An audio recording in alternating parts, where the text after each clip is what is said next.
Hi everyone, Abdul here. Welcome to another video on the channel. Today I wanted to speak about 10 of the most essential steps that you need to be paying close attention to if you're thinking about starting your coaching or consulting business.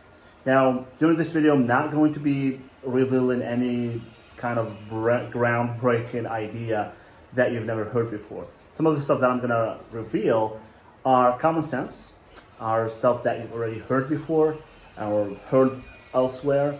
And the difference is about the information that you're getting is that this stuff, I have personally tried it myself. All right? I've tested, I've tried it, and I know that it is essential because I've used this exact stuff I'm going to be revealing to you when launching over 12 coaching and consulting businesses, which I was able to get really good results for. And I'm speaking about the worst result that we were able to get, the least thing was landing some of my clients on calls with their ideal prospects. And you know how valuable that is, right? To speak to an ideal prospect as a beginner, coach, or consultant, the value that you can get from one call is priceless. And for the best part, we were able to get some of my clients over 70K in cash collected in just the first weeks of launch. We're speaking about testing phase. So whatever I'm revealing today, this is real world tested and proven tips that I think you absolutely need to pay very close attention to if you want a successful business launch. So without further ado, let me just get into the meat of this video's topic and start revealing these steps to you. One of the first things that I usually do when I work with clients who are not sure about their niche or not sure exactly what kind of stuff they're really good at is to tell them to make a list of all the skills that they possess or that they have learned or gathered over their lifetime. This is very, very important because, instead of having an idea of what you think or what you desire to coach or consult people on, you will have a step back and actually, be realistic, all right? Use the stuff that you are a master in. And, sometimes people come to me with the expertise in a field and they want to coach in a completely different field, making it very, very difficult for them to start with that field. So I always tell them, start with the things that you master first, all right? Once you gather enough experience from that, you can test out different audiences. But when it comes to making it easier for you to start your coaching or consulting business, you have to make sure that you are picking the skills or the right skills or the most important and most monetizable skills that you can get your hands on or that you actually possess, so that it makes it easier to pick the right niche, to understand the right audience, or to just get into your ideal client's mind and understand exactly how to build your offer for that skill. The second thing I do with my clients, I'm reading my notes here on my MacBook, which is doing the proper audience research, right? This is hands down one of the most, it's not the most important thing, but it's one of the most important things. Like number two, all right, behind one of the stuff that I'm gonna reveal to you. It could be number one. This is my own opinion, all right? So is doing the proper audience research. You have to understand your audience. You have to understand your market. You have to get into your ideal client's mind and understand how they see the world. And the stuff that you're gonna learn is that most of the things that you think are relevant to your ideal clients, when you do research, you find out that it is completely irrelevant to them, all right? It's like what you think is important to them is not really what it is in reality. So doing the proper audience research, speaking to an ideal customer, reading stuff about in your industry from people who have used similar services to yours, what they like, what they hate, is going to be teaching you a lot about your market, because That way, it's going to be easier for you to do your marketing, to craft an irresistible offer, and just like, easily make the ideal customer feel understood and grab their attention and have them give you a chance and hop on a call with you. The third thing to do, all right, the third step, essential step that you need to do is decide what kind of support that you want to do. Like, what is the kind of support that you think you're going to be best at? Is it going to be private coaching one-on-one? Is it going to be, helping people do the work, like done with you, right? Give them a little bit of coaching and also help them do the work as well. It depends on your industry. Some industries requires you to do some stuff with the client. Other industries, you do not have to do this, all right? Just like give them private coaching one-on-one and have them do the stuff themselves. Does this include some kind of a service? Would you be like not having any kind of private coaching with people, but just like doing it in a group coaching one-to-many, all right? Instead of one-on-one, you can do it one-to-many, or maybe like just a recorded course and have people take on the course and give them maybe support over the community or support over the email, or just one-time private coaching per month alongside that course. It all depends on your style, on what you feel mostly comfortable doing, right? So there is no right way. It's all about, you can sell pretty much any type of service, any type of coaching, if you know the audience well and if you have an irresistible offer. So the style of the coaching really is not that important when it comes to selling or having an effective launch. It's more about what you like, what you feel most comfortable in, what is the right way for you to give the most value to a customer, and basically the thing that is mostly enjoyable, right? Because at the end of the day, this is work, but you gotta make it enjoyable for you to keep doing it. The next step that you might want to do is setting your deliverables. So what are you going to include as part of your service, all right? Is it going to be just one-on-one coaching sessions, all right? Which most of advanced coaches actually offer, right? A lot of advanced coaches, they only offer one-on-one coaching sessions. Sometimes they offer recordings of the sessions.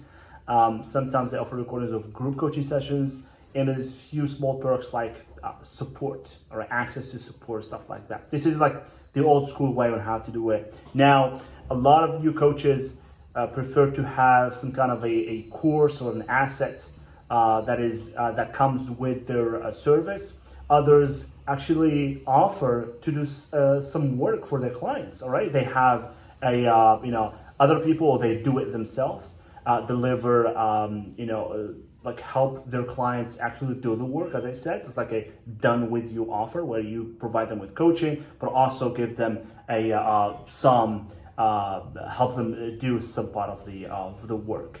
It all depends on your niche and your industry. But this is the kind of stuff that you need to also write down or at least set up before going any further down the line of launching your business, because some of the stuff that come in next are like in the, let's say, late stages of coaching your business. But most of the stuff that most of the important stuff that you do, it's up to this stage, which is thinking about the right skills that you're gonna offer, knowing your audience, setting your deliverables, and basically setting the ground for the service that you're going to be offering to your clients. Now we'll delve into the marketing part of this 10 steps, all right?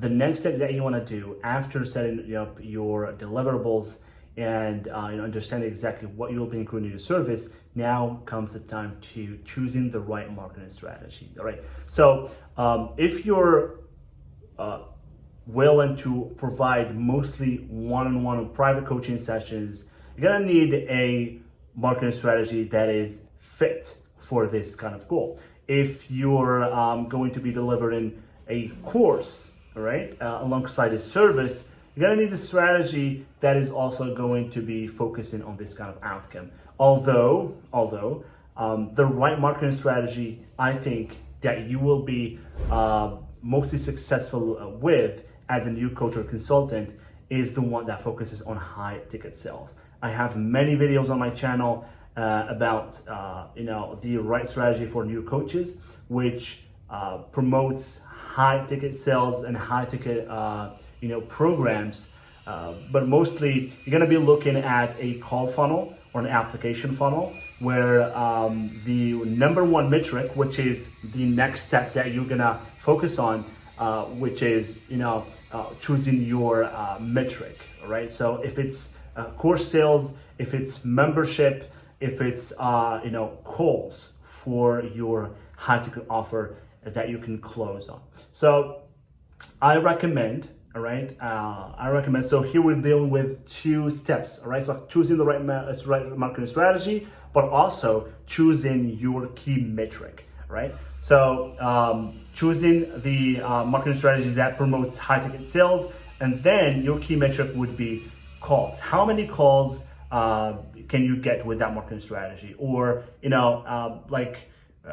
how effective is your marketing strategy going to be depending on how many calls you're going to get. But this is what you'll be mostly looking at in terms of results, right? How many calls can you get with your marketing strategy? So the more calls you get, the more successful your offer is, all right? Which is going to be one of our next steps. Now, step number 7, right? I guess step number 7 is crafting your offer, all right? So as you might have noticed, we are on the marketing part of this 10 essential steps, and crafting a irresistible offer is, the effectiveness of your offer is going to be relying on how effective you know your audience, right? I know there are skills on how you can craft an irresistible offer, right? These, the more experienced you are with crafting offers,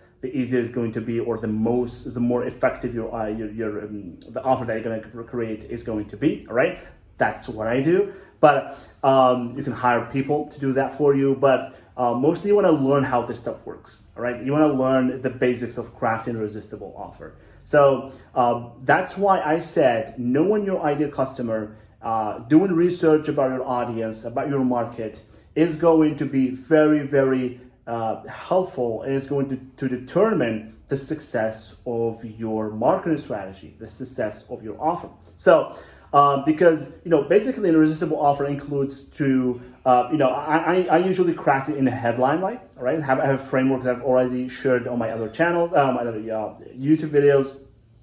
So basically you're gonna have your ideal customer in the offer. You're gonna have the most attractive outcome they want. You're going to be dismissing any kind of false belief.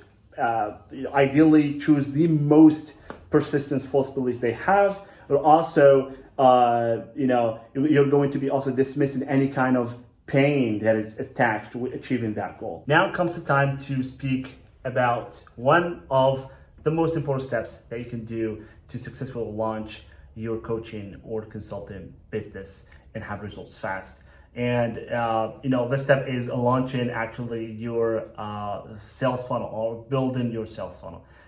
So building your sales funnel is something that gets a lot of question. All right, a lot of people get confused about what is a sales funnel, or how should I build a sales funnel? What kind of tools should I need? I'm gonna be honest with you. Building a sales funnel is, especially for your case, is not something that is complicated, right?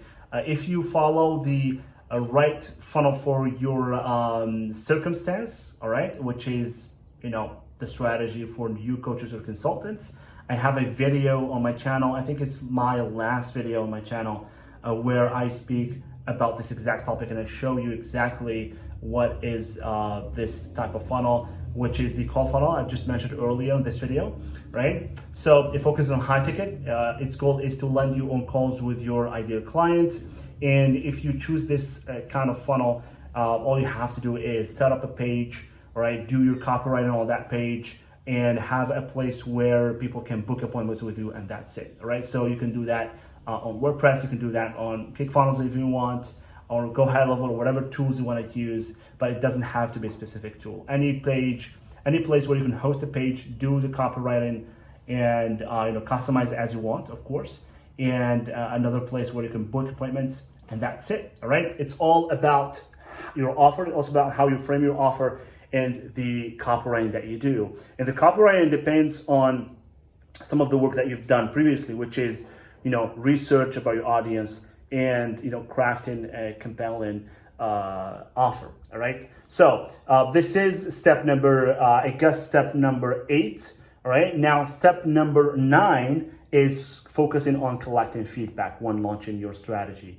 your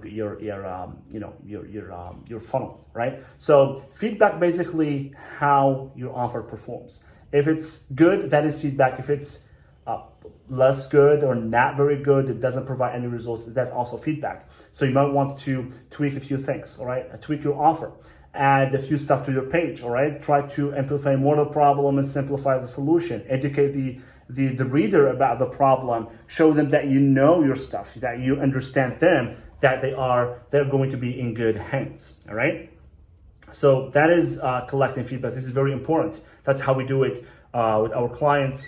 We launch the thing. We see how the market reacts to our offer, and we've always had some kind of results. All right, we've always landed calls with my clients. So what we do mostly is optimize our system to reduce the cost per lead, the CPL, and increase the results. All right, with less cost. So this is step number 9, and the last step is gradually raising your prices, which is probably hands down one of the most questions that I get from people, which is how much should I charge for my services? What is the ideal price point? Is this a higher price? Is this going to scare people away? My answer is always the same. Choose a middle ground, all right? What is the least that you can ask for, and what is the ideal price that you want? And once you have those in mind, choose a middle ground between the two, right? Choose a price that comes between these two. If the least you can charge is 500, and if the best you can charge is 3,000, charge 1,500, all right? Charge 1,500, and each time you get a client, increase your prices, because higher prices is all about confidence in asking those prices, mostly, all right? So the more you work with people, the more confidence you have, the more testimonials you can gather, and the more proof that you can have to justify those prices to your clients, all right? And this closes the list of the stuff that I wanted to talk about in today's video, all right? I hope you guys found this video helpful. If you have any questions, please leave them down in the comments. I'd love to read your comments and answer them for you. And also, if you enjoyed this video, leave a like and subscribe to the channel. And thank you guys for watching. Catch you on the next one. Bye-bye.